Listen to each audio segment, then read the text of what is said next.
pour wax bilan yi nga xam ne que maanaam ci Covid bi ñu ñuy def les 46 départements dans les écoles doter les de gel antiseptique doter leen de masques de savon liquide et de lavoir tout ça avec l'appui de son excellence le président Macky Sall et de notre ministre de tutelle le secrétaire général du gouvernement monsieur Abdou Latif Coulibaly que nous remercions d'ailleurs de passage vivement.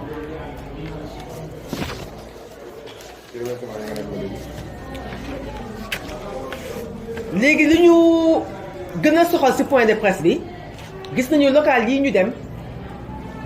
que nous avons perdu Dakar perdu Pikine perdu Guédiawaye du moins tant mieux pour moi perdre aussi comment dirais-je encore Ziguinchor Touba te boo xoolee ci contexte bi gox yooyu pratiquement parti bi bu mu fi nekkee ba léegi mosuñu ko gagné mais cela ne veut pas dire que dañu war a toog croiser les bras bàyyi ko toujours ci loxo opposition ndax lu indi surtout défaite yu ci bari ci gox bi d'ailleurs gis nañu maanaam le non choix des têtes de liste ñoo xam ne que ñu ci bari ànduñu ci woon ak tamit liste tamit investiture yi tamit nu mu demee woon tamit ci biir liste yi il y avait aussi les listes parallèles qui ont fortement aussi contribué à la débâcle de Benno sans compter aussi li nga xam ne que maanaam les frustrés du parti vote sanction yi am li nga xam ne que nombreuses frustrations yi moo ko indi mauvaise investiture j'en ai parlé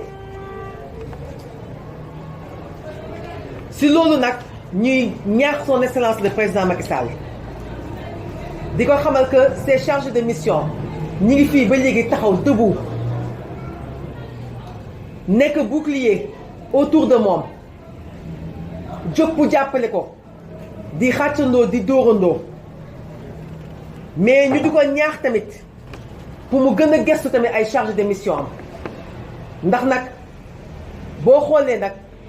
gox bu ci nekk na charge de mission yi liggéey bu ñuy def ci biir gox yi boo xoolee ñi am ndombal tànk ñu ci bare liggéey bu ci bare charge de mission yi ñoo koy def xew yi bu amee ñoom ñooy dem muy bànneex di naqar ñooy nekk ci biir population yi ñoom ñooy xam population bi coono yi ñuy jokkalante kon ñu di ko ci ñaax mu gën a gëstuwaat ay charge de mission am gën leen outillewaat encore te di ko xamal tamit charge de mission yi tamit ñi ngi xaar tamit di séntu ci moom tamit ay ndombal tànk ndax nit ki tamit boo bëggee tamit mu nekk la fi da nga koy dooleel kon ñu ngi koy lancer appel mu gën ñu gëstu gën ñu renforcer gën ñu outiller ñu di ko xamal ni tey la ñu gën a engagé wu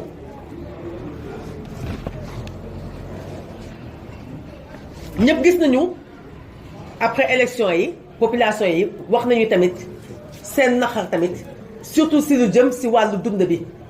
buñ ko waxee la première dame madame Marème Faye Sall déglu na tamit coono bu population bi dundee